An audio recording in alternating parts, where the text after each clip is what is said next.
Chapter 2. 3 nights later old Major died peacefully in his sleep. His body was buried at the foot of the orchard. This was early in March. During the next 3 months there was much secret activity. Major's speech had given to the more intelligent animals on the farm a completely new outlook on life. They did not know when the rebellion predicted by Major would take place. They had no reason for thinking that it would be within their own lifetime, but they saw clearly that it was their duty to prepare for it. The work of teaching and organizing the others fell naturally upon the pigs, who were generally recognized as being the cleverest of the animals. Preeminent among the pigs were 2 young boars named Snowball and Napoleon, whom Mr. Jones was breeding up for sale. Napoleon was a large, rather fierce-looking Berkshire boar, the only Berkshire on the farm, not much of a talker, but with a reputation for getting his own way. Snowball was a more vivacious pig than Napoleon, quicker in speech and more inventive, but was not considered to have the same depth of character. All the other male pigs on the farm were porkers.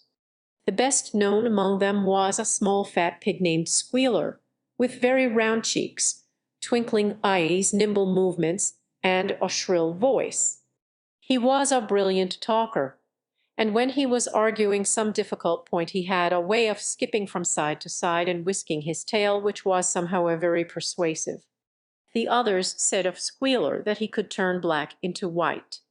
These 3 had elaborated old Major's teachings into a complete system of thought, to which they gave the name of Animalism.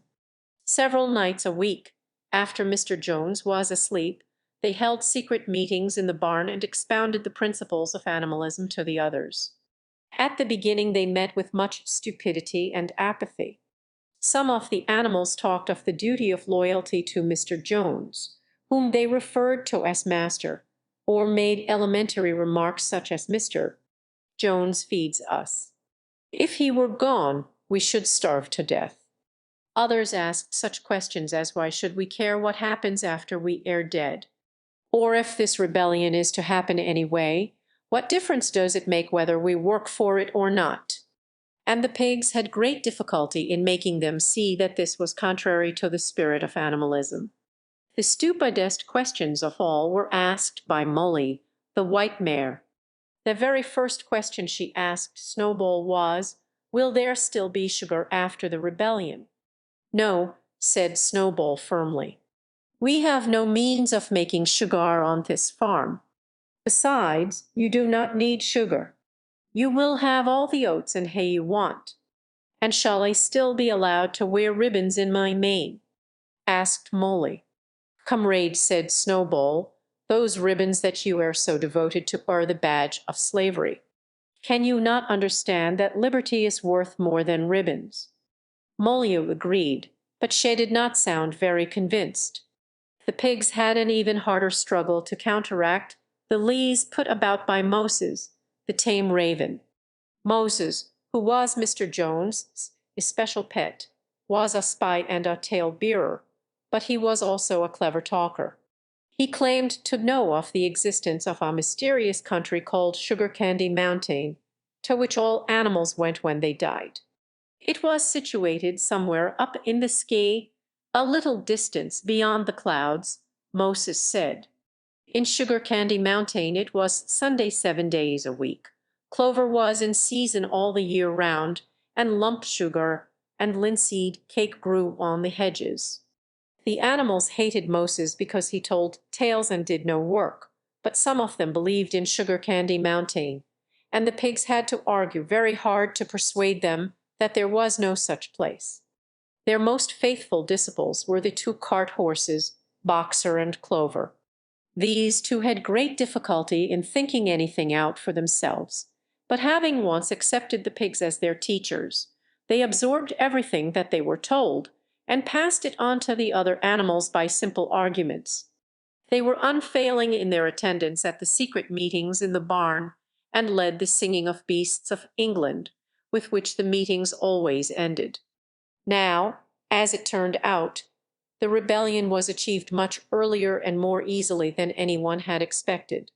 In past years Mr. Jones, although a hard master, had been a capable farmer, but of late he had fallen on evil days.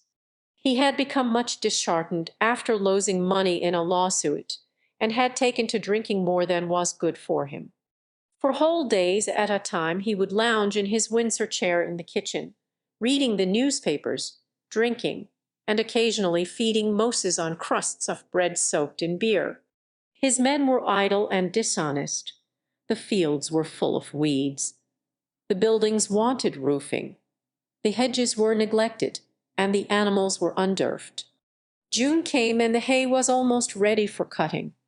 On Midsummer's Eve, which was a Saturday, Mr. Jones went into Willingdon and got so drunk at the Red Lion that he did not come back till midday on Sunday. The men had milked the cows in the early morning and then had gone out rabbiting, without bothering to feed the animals.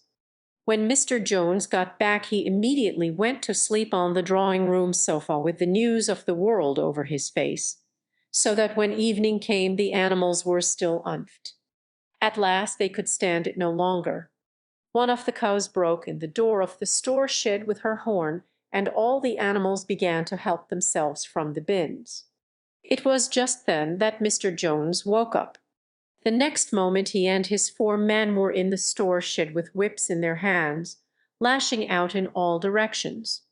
This was more than the hungry animals could bear.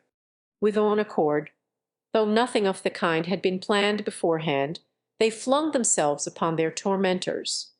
Jones and his men suddenly found themselves being butted and kicked from all sides. The situation was quite out of their control. They had never seen animals behave like this before, and this sudden uprising of creatures whom they were used to thrashing and maltreating just as they chose, frightened them almost out of their wits. After only a moment or two they gave up trying to defend themselves and took to their heels. A minute later all 5 of them were in full flight down the cart track that led to the main road, with the animals pursuing them in triumph. Mrs. Jones looked out of the bedroom window, saw what was happening, hurriedly flung a few possessions into a carpet bag, and slipped out of the farm by another way. Moses sprang off his perch and flapped after her, croaking loudly. Meanwhile the animals had chased Jones and his men out onto the road and slammed the 5-barred gate behind them. And so, almost before they knew what was happening, the rebellion had been successfully carried through, Jones was expelled, and the Manor Farm was theirs. For the first few minutes the animals could hardly believe in their good fortune. Their first act was to gallop in a body right round the boundaries of the farm, as though to make quite sure that no human being was hiding anywhere upon it. Then they raced back to the farm buildings to wipe out the last traces of Jones' hated reign. The harness room at the end of the stables was broken open, the bits, the nose rings, the dog chains, the cruel knives with which Mr. Jones had been used to castrate the pigs and lambs, were all flung down the well. The reins, the halters, the blinkers, the degrading nose-bags were thrown on to the rubbish fire which was burning in the yard. So were the whips. All the animals capered with joy when they saw the whips going up in flames. Snowball also threw on to the fire the ribbons with which the horses, manes and tails had usually been decorated on market days. Ribbons, he said, should be considered as clothes, which are the mark of a human being. All animals should go naked. When Boxer heard this, he fetched the small straw hat which he wore in summer to keep the fleas out of his ears, and flung it onto the fire with the rest. In a very little while the animals had destroyed everything that reminded them of Mr. Jones. Napoleon then led them back to the store shed and served out a double ration of corn to everybody, with 2 biscuits for each dog. Then they sang Beasts of England from end to end 7 times running, and after that they settled down for the night and slept as they had never slept before. But they woke at dawn as usual, and suddenly remembering the glorious thing that had happened, they all raced out into the pasture together. A little way down the pasture there was a knoll that commanded a view of most of the farm. The animals rushed to the top of it and gazed round them in the clear morning light. Yes, it was theirs, everything that they could see was theirs. In the ecstasy of that thought they gambolled round and round. They hurled themselves into the air in great leaps of excitement. They rolled in the dew, they cropped mouthfuls of the sweet summer grass, they kicked up clods of the black earth and snuffed its rich scent. Then they made a tour of inspection of the whole farm, and surveyed with speechless admiration the ploughland, the hayfield, the orchard, the pool, the spinney. It was as though they had never seen these things before, and even now they could hardly believe that it was all their own. Then they filed back to the farm buildings and halted in silence outside the door of the farmhouse. That was theirs too, but they were frightened to go inside. After a moment, however, Snowball and Napoleon butted the door open with their shoulders, and the animals entered in single file, walking with the utmost care for fear of disturbing anything. They tiptoed from room to room, afraid to speak above a whisper, and gazing with a kind of awe at the unbelievable luxury, at the beds with their feather mattresses, the looking-glasses, the horsehair sofa, the Brussels carpet, the lithograph of Queen Victoria over the drawing-room mantelpiece. They were just coming down the stairs when Molly was discovered to be missing. Going back, the others found that she had remained behind in the best bedroom. She had taken a piece of blue ribbon from Mrs. Jones's dressing table, and was holding it against her shoulder, and admiring herself in the glass in a very foolish manner. The others reproached her sharply, and they went outside. Some hams hanging in the kitchen were taken out for burial, and the barrel of beer in the scullery was stove in with a kick from Boxer's hoof. Otherwise nothing in the house was touched. A unanimous resolution was passed on the spot that the farmhouse should be preserved as a museum. All were agreed that no animal must ever live there. The animals had their breakfast, and then Snowball and Napoleon called them together again. "Comrades," said Snowball, "it is 6:30, and we have a long day before us. Today we begin the hay harvest. But there is another matter that must be attended to first." The pigs now revealed that during the past 3 months they had taught themselves to read and write from an old spelling book which had belonged to Mr. Jones's children, and which had been thrown on the rubbish heap. Napoleon sent for pots of black and white paint, and led the way down to the 5-barred gate that gave on to the main road. Then Snowball, for it was Snowball who was best at writing, took a brush between the two knuckles of his trotter, painted out Manor Farm from the top bar of the gate, and in its place painted Animal Farm. This was to be the name of the farm from now onwards. After this they went back to the farm buildings, where Snowball and Napoleon sent for a ladder which they caused to be set against the end wall of the big barn. They explained that by their studies of the past 3 months the pigs had to 7 succeeded commandments. These 7 commandments would now be inscribed on the wall. They would form an unalterable law by which all the animals on Animal Farm must live forever after. With some difficulty, for it is not easy for a pig to balance himself on a ladder, Snowball climbed up and set to work, with Squealer a few rungs below him holding the paint pot. The commandments were written on the tarred wall in great white letters that could be read 30 yards away. They ran thus: the principles of animalism in reducing the 7 commandments: 1. Whatever goes upon 2 legs is an enemy. 2. Whatever goes upon 4 legs or has wings is a friend. 3. No animal shall wear clothes. 4. No animal shall sleep in a bed. 5. No animal shall drink alcohol. 6. No animal shall kill any other animal. 7.